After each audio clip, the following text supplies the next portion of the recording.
ఒక 10% పేషెంట్స్కైనా సరే free service provide చేయాలి from the trust.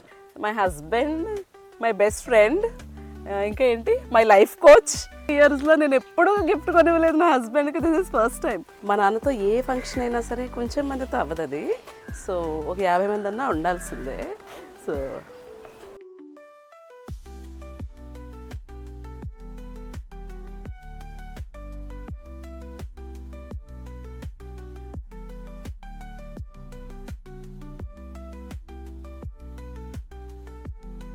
hello everyone, this is Dr. Silpa Hasa, gynecologist. But today's video is not an educational video. It's just a small vlog. నేను అనుకోలేదు vlog చేస్తాను ఇవాళ అని. మా ఊరు వచ్చాము. యాక్చువల్లీ ఒక ఎమర్జెన్సీ సిజేరియన్ ఉంటుంది, వెళ్ళిపోవాలి అనుకున్నాను కానీ అది లేదు. సో కొంచెం టైం దొరికింది. So I thought I will share some things with you, share my thoughts with you. This my husband doctor Shekhar. Hi. నేను శేఖర్తో ఒక ఇంటర్వ్యూ చేద్దామని ఎప్పటి నుంచో అనుకుంటున్నాను. ఆ థాట్ ఎలా వచ్చిందంటే, చాలామంది కపుల్స్ని చూస్తాను కదా ఓపీలో, సమ్వేర్ ఒకలాంటి బాండింగ్ కానీ ఎమోషనల్ కనెక్షన్ కానీ కపుల్స్ మధ్యలో లేదు అనిపిస్తుంది. అంటే వైఫ్ అండ్ హస్బెండ్ మధ్యలో కూడా రిలేషన్షిప్ అంత స్ట్రాంగ్గా ఉండట్లేదు, ఫ్రెండ్షిప్ ఉండట్లేదు. అలాగే ఇన్లాస్కి కపుల్కి మధ్యలో కూడా ఆ బాండ్ ఉండట్లేదు. మెయిన్లీ ఇన్ఫర్టిలిటీ కపుల్ వస్తారు శేఖర్ వాళ్ళు. అయితే లేడీ ఉంటుంది ఒకసారి, ఎందుకు నేనే ఈ ట్రీట్మెంట్ అంతా తీసుకోవాలి, ఇంజెక్షన్స్ అన్నీ నేనే ఎందుకు చేసుకోవాలి, తనకేమీ అంటే కష్టమే లేదు, తను హ్యాపీగా ఉన్నాడు, why should I go through all that అంటుంది. మరి ప్రెగ్నెన్సీ ఆప్షన్ ఓన్లీ లేడీస్కే ఉంది కదా, మరి దాంట్లో కూడా అబ్బాయికి ఏమీ ఇబ్బంది లేదు నాకే ఉంది అంటే ఎలా కదా? That is not right. అలా ఆలోచించే వాళ్ళు కూడా ఉంటారు. ఇంకొక లాంటి వాళ్ళు ఏంటంటే, హస్బెండ్స్ ఇప్పుడు వైఫ్ టెస్ట్లు చేసేసుకుంటుంది, హెచ్ఎస్జీ పెయిన్ఫుల్ టెస్ట్ అది చేసేసుకుంటుంది, పాపం అన్నీ చేసేసుకుంటుంది, సింపుల్గా స్పర్మ్ టెస్ట్ కూడా అబ్బాయి చేసుకోడు. సో ఇలాగా ఆలోచించే హస్బెండ్స్ కూడా ఉంటారు. ఓకే, సో మ్యారేజ్ అన్నది నువ్వు ఎక్కువ నేను ఎక్కువ అన్నది కాదు. And it's not just between the couple. నాకైతే అదే అనిపిస్తుంది. It's between 2 families also. So నేను ఒకసారి నేను తర్వాత ఇంటర్వ్యూ చేస్తాను శేఖర్. సో ఇవాళ వీడియో ఏంటంటే, ఇట్స్ జస్ట్ ఎ వ్లాగ్. ఈ వ్లాగ్కి స్పెషల్ ఏంటంటే ఈయన గారి బర్త్డే ఇవాళ. So meet doctor Shekhar, my husband, my best friend, ఇంకా ఏంటి మై లైఫ్ కోచ్. ఇంకేం రూల్స్ ఇవ్వాలి నీకు? ఏ ప్రాబ్లం వచ్చినా సరే ఫస్ట్ నేను తల తినేసే మనిషి. సో హ్యాపీగా ఉన్నా బాధగా ఉన్నా బలైపోయే మనిషి ఈ మనిషి అనమాట నా లైఫ్లో. అక్కడ ఆడియన్స్ అంతమంది ఎక్కువైపోయారేంటి? హాయ్ అరియా, కూర్చో. So we're not big on celebrations. I'm not big on celebrations. Birthdays కానీ అవి పెద్దగా సెలబ్రేట్ చేసుకునే పర్సన్ కాదు నేను. But today I feel it's special. ఎందుకంటే మేము చాలా డిఫికల్ట్ ఫేజ్లో ఉన్నాము. Exactly 3 years ago around this time చాలా పెద్ద ప్రాబ్లంలో ఉన్నాం అప్పుడు, for some health issues and all. So అందుకని ఎప్పుడు కూడా ఊరెళ్దాం అంటాడు తిను, కానీ కుదరదు. సో ఈసారి నేనేమనుకున్నానంటే, మేమే సెలబ్రేట్ చేసుకునే బదులు చక్కగా ఫ్యామిలీతో ఊరొచ్చి సెలబ్రేట్ చేసుకోవచ్చు కదా అని చెప్పి ఒక 1 day బ్రేక్ తీసుకొని నిన్న ఆఫ్టర్నూన్ వరకు పేషెంట్స్ని చూసి నిన్న ఆఫ్టర్నూన్ బయలుదేరి ఊరొచ్చాము. ఇవాళ ఈవినింగ్కి మళ్ళీ వెళ్ళిపోతాం వైజాగ్కి. సో నేనేం గిఫ్ట్ ఇచ్చాను చెప్పు? ఎందుకు అడుగుతున్నాను తెలుసా, ఇన్ని ఇయర్స్లో నేను ఎప్పుడూ గిఫ్ట్ కొనివ్వలేదు నా హస్బెండ్కి. This is first time. ఎన్ని ఇయర్స్ అయింది మ్యారేజ్ అయ్యి? 2011 వి గాట్ మ్యారీడ్. 13 years అయింది. నేను ఎప్పుడూ గిఫ్ట్ ఇవ్వలేదు. గిఫ్ట్లు తీసుకోవడమే తప్ప ఇవ్వడం అలవాట్లేదు. ఈసారి కూడా నేను ఒక స్టోర్కి నా కోసం వాచ్ కొనుక్కుందామని వెళ్ళాను. దాన్ని madam Mariya what did you do, నేను వాచ్ సెలెక్ట్ చేసుకుంటున్నాను నా కోసం, ఎప్పుడు మంచి వాచ్ కొనుక్కోలేదు అని. నేను సెలెక్ట్ చేసుకుంటుంటే ఈవిడొచ్చి నాన్నకి ఆటోమేటిక్ వాచ్ కావాలంట అని చెప్పింది. సో అక్కడికి నా వాచ్ కొనుక్కోవడం పని పక్కన పెట్టేసి ఈయన గారికి కొన్నాను అనమాట వాచ్. బాగుందా? బాగా కొనిపించావు కదా. ఇంకా నెక్స్ట్ ఏం చేస్తున్నామో చూపిస్తాను పదండి. సో ఈ ఇయర్ బర్త్డేకి నేనైతే ఏమీ ప్లాన్ చేయలేదు. నేనే అనుకుంటే ఏదైనా రెస్టారెంట్కి వెళ్ళి అలా టైం స్పెండ్ చేద్దాం, హ్యాపీగా లంచ్ డిన్నర్ అలా చేద్దాం అనుకుంటాను. మా ఫాదర్ ఏంటంటే, ఎందుకు ఊరికే అలా డబ్బులు వేస్ట్ చేస్తారు అన్నట్టు అనుకుంటారు ఆయన. మా ఇద్దరి మైండ్ సెట్ యాక్చువల్లీ మ్యాచ్ అవ్వదు. సో తను ఏంటంటే, ఫ్యామిలీ అంటే మన నలుగురమే కాదు, అందరూ మన ఫ్యామిలీ అనుకునే టైప్ అనమాట. సో ప్రైవేట్ డిన్నర్స్ అది ఏం లేకుండా ఇవాళ ఊర్లో lunch, 2 friends and family. And నేను ఒకటి ప్లాన్ చేశాను ఇయర్. నేను చెప్పాను కదా నాకు చాలా హెల్ప్ చేసిన వాళ్ళు ఉన్నారు. 3 years ago we suffered a lot అని చెప్పాను కదా. అప్పుడు శేఖర్కి నాకు యాజ్ సచ్ మా ఫ్యామిలీకి హెల్ప్ చేసిన వాళ్ళు ఒక 10 మంది ఉన్నారు. సో ఆ 10 మందికి ఏదన్నా స్పెషల్గా గిఫ్ట్ హ్యాంపర్ ఇద్దామని ప్లాన్ చేస్తున్నాను. Because I feel that most important thing in life is gratitude, to be grateful for what we have. అంటే కొంతమంది ఎన్ని ఉన్నా కూడా ఏం లేవనుకుంటారు. అండ్ మనం ప్రాబ్లమ్స్లో ఉన్నప్పుడు మనకి ఎవరైతే హెల్ప్ చేశారో వాళ్ళని మాత్రం మనం ఎప్పుడు మర్చిపోకూడదు. సో అందుకని ఆ ఇష్యూ అయ్యి 3 ఏళ్ళు అయిపోయినా కూడా అప్పుడు ఎవరెవరైతే శేఖర్కి నాకు హెల్ప్ చేశారో సో వాళ్ళందరికీ కూడా నేను ఒక గిఫ్ట్ ప్రిపేర్ చేస్తున్నాను. చెప్పానా నీకు? నాకు నిన్న చెప్పు. మా నాన్నతో ఏ ఫంక్షన్ అయినా సరే కొంచెం మందితో అవ్వదు అది. సో ఒక 50 మంది అన్నా ఉండాల్సిందే.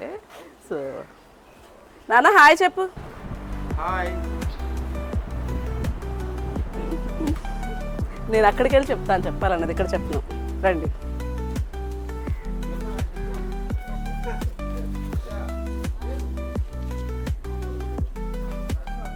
ఎదుగో మా మదరు. హాయ్ చెప్పు. మా అమ్మ సాయంత్రం మంచిగా చీర కట్టుకున్నప్పుడు తీయచ్చు కదా నాకు అని చెప్తుంది. సరే ఇట్స్ ఓకే. అసలు వీళ్ళు ఏం వంటలు చేస్తున్నారు చూపిద్దాం, చూద్దాం. ఓ తినేస్తున్నారు కూడా, భోజనం స్టార్ట్ అయింది.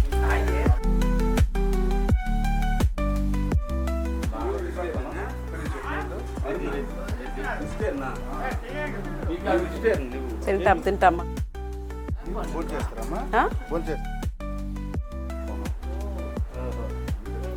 ఏంటి specials Mukesh? Dum biryani, dum biryani, chicken curry, chicken curry, chicken fry, mushroom curry, fish పులుసు. ఎవరు? షర్మిల గారిని ఇంట్రడ్యూస్ చేద్దాం. ఈవిడ మా పిన్ని అంటే వరుసగా పిన్ని, కానీ ఏజ్ డిఫరెన్స్ పెద్దగా లేదు. సో పేరు పెట్టే పిలుస్తాను నేను. ఏం ఛానల్ షర్మిల ఇది? జిఎస్ కిచెన్ అంతేనా? జిఎస్ కిచెన్ ప్రమోషన్ కాదు, జిఎస్ కిచెన్ ఒక ఛానల్ స్టార్ట్ చేస్తుంది. ఇంకా యాక్టివ్గా చేయమని చెప్తున్నాను. చాలా బాగా వంటలు చేస్తుంది. సో ఏం చేస్తున్నా? ఫిష్ పులుసు, మష్రూమ్ కర్రీ. ఇవాళ మార్నింగ్ మేము బీచ్కి వెళ్ళాము. అక్కడ ఫిష్ కొనుక్కొని వచ్చి చేస్తుంది అనమాట. ఓహో ఓహో. లైఫ్లో అన్నిటికంటే ఇంపార్టెంట్ థింగ్ ఇంకొకటి ఏంటంటే, అంటే మనకి ఉండాల్సిన వాటిల్లో గుడ్ ఫ్యామిలీ. మిగతా ఏమైనా మనం సంపాదించుకోగలమేమో, కానీ ఫ్యామిలీ మాత్రం మన అదృష్టం బట్టే వస్తుంది. I strongly believe in it. So ఒక ప్రాబ్లం మేము అప్పుడు హెల్త్ ఇష్యూ ఫేస్ చేసినప్పుడు మా ఫాదర్ చాలా సెన్సిటివ్. ఎలా హ్యాండిల్ చేయలేరేమో అనుకున్నాను నేను. బట్ యాక్చువల్లీ అప్పుడు నా పక్కన పెద్ద రాక్ లాగా నిలబడింది మా ఫాదర్. నేను అక్కడ చెప్పలేదు, అది ఆయన వ్లాగ్లో చూస్తారు తర్వాత. సో నిజంగా ఐ వాజ్ వెరీ సర్ప్రైజ్డ్. అంటే ఏ చిన్న ప్రాబ్లము కూడా పిల్లలకి రాకూడదు అనుకుంటారు పేరెంట్స్ కదా. సో మా ఫాదర్ ఇంకా ఎక్కువ అనుకుంటారు, ఇంత ప్రాబ్లం కూడా రాకూడదు అనుకుంటారు నాకు. బట్ అంత పెద్ద ఇష్యూ వచ్చింది, ఆయన హ్యాండిల్ చేయలేరు, బ్రేక్ డౌన్ అయిపోతారు, నన్ను సపోర్ట్ చేయలేరు అనుకున్నాను. But he handled it very well. And ఇది ఇప్పుడు ఈ ఫామ్ హౌస్లో ఇది కట్టిస్తున్నారు మా ఫాదరు. మా నానమ్మ, తాతయ్య, మా చిన్నాన్న వాళ్ళ విగ్రహాలు పెట్టిస్తున్నారు. So he loves the family that much. And మా మదర్ ఇల్లు తప్ప ఇంకేమీ తెలియదు తనకి. ఇంకా ప్రపంచంలో ఏమవుతున్నా అసలు సంబంధం లేదు, మేము ఎలా ఉన్నాం అన్నదే తనకి ఇంపార్టెంట్. సో అప్పుడు హస్బెండ్ హెల్త్ ప్రాబ్లం వచ్చినప్పుడు కూడా నేను వర్క్ వెళ్ళిపోయాను. నేను ఓన్లీ ఒక 1 month బ్రేక్ తీసుకున్నాను అంతే. బట్ తర్వాత నేను హాస్పిటల్ వర్క్ అన్నీ స్టార్ట్ చేసేసాను. She is the one who took care of him. అసలు వాళ్ళ మదర్ ఎంత చేస్తారో తనకు అంతకంటే ఎక్కువే తను చేశారు ఫర్ 4 to 6 months. అతని రికవరీకి కొడుకు కంటే ఎక్కువ నాకు తెలిసి మా అమ్మ నా హస్బెండ్ని చూసుకుంది. అంటే మా తమ్ముడికి ఎంత చేసిందో దానికంటే ఎక్కువ నాకు, నా హస్బెండ్కి ఎక్కువ చేసింది తను. Yes or no Arya? Come here. You want to say anything about అమ్మమ్మ? Why not? అండ్ మా పాపకు కూడా నేను ఇప్పటివరకు ఏం చేశానో నథింగ్. కదా అంత అమ్మమ్మ కదా చూసుకుంటుంది నేను. నేను 1% చేస్తే మా అమ్మ 99% చేస్తుంది దీనికి. మా అమ్మ ఊరెళ్ళిందంటే ఈవిడ భయపడిపోతారు. బ్రేక్ఫాస్ట్ అలాగా, లంచ్ అలాగా, అవునా కదా Arya? I just want you to know that give importance to your family. ఇంకొకటి మనం అనుకుంటాము మనకి ప్రాబ్లం వచ్చినప్పుడు వాళ్ళు వస్తారు వీళ్ళు వస్తారని. But what I have noticed is first మన ఫ్యామిలీయే ఉంటుంది మనతో. ఫ్యామిలీ తర్వాతే ఫ్రెండ్స్. అలా ఫ్యామిలీకి మించి రాగలిగిన ఫ్రెండ్స్ ఉంటే you're very lucky. But otherwise take care of your family. ఇంకొక అనౌన్స్మెంట్ కాదు, ఇంకొక ఇన్ఫర్మేషన్. నాకు ఎంబీబీఎస్ ఫ్రీ సీట్ వచ్చి నేను మంచి డాక్టర్ అయితే ఫ్రీ సర్వీస్ చేద్దాము అని మా ఫాదర్ అనుకున్నారు. సో దాని గురించి మా నానమ్మ తాతయ్య వీళ్ళందరి పేరు మీద ఒక ట్రస్ట్ స్టార్ట్ చేస్తున్నారు. సో ఒక 10% పేషెంట్స్కి అయినా సరే ఫ్రీ సర్వీస్ ప్రొవైడ్ చేయాలి ఫ్రమ్ ద ట్రస్ట్ అన్నది దాని ఉద్దేశం అన్నమాట. సో అంతే కదా. అంతే. అదేంటంటే మా అమ్మ పేరు భానుమతి, మా నాన్న పేరు సీతారామమూర్తి. అయితే వాళ్ళిద్దరూ, అలాగే మా మామయ్య పేరు భుజంగరావు, మా తమ్ముడి పేరు శంకర్రావు, అలాగే మా పాప వాళ్ళ అత్తగారి పేరు కళావతి, అలాగే మా కోడలు వాళ్ళ నాన్నగారి పేరు సత్యనారాయణ, అలాగే మా భార్య తాలూకా తల్లి భారతి. వీళ్ళందరి పేర్లు వచ్చినట్టు దాన్ని ఒక ట్రస్ట్లో అంటే రికార్డెడ్గా నేమ్ అది ఉంటుంది. భాను రామ భుజంగ శంకర సత్య కళాభారతి ట్రస్ట్ అని పెడుతూ ఎట్ ద రేట్ ఆఫ్ మా అమ్మా నాన్నలు భానమ్మ రామలయ్య ట్రస్ట్ అని చెప్పి ఇక్కడే ఒక బోర్డు పెట్టి ఈ ప్రాంతంలోనే పెట్టి ఇక్కడే ఈ డోర్ నెంబర్తోనే ఆ ట్రస్ట్ని త్వరలో రిజిస్టర్ చేస్తున్నాం.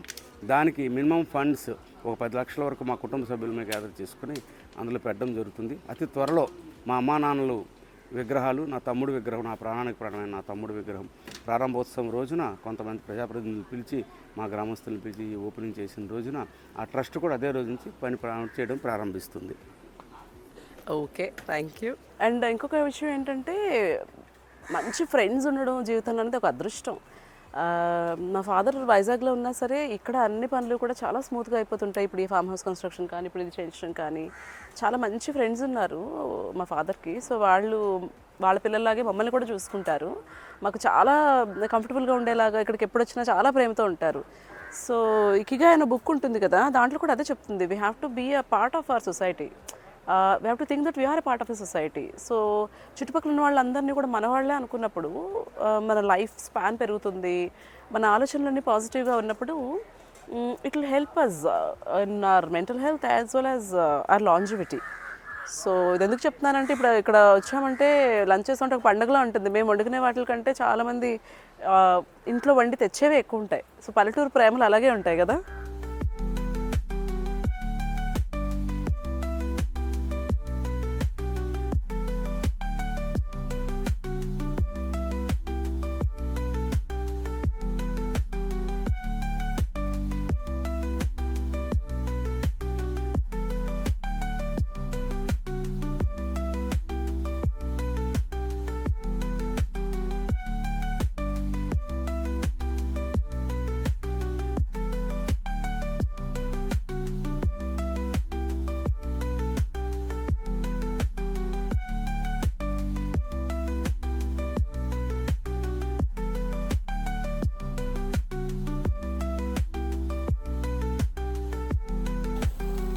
ఎలా ఉంది?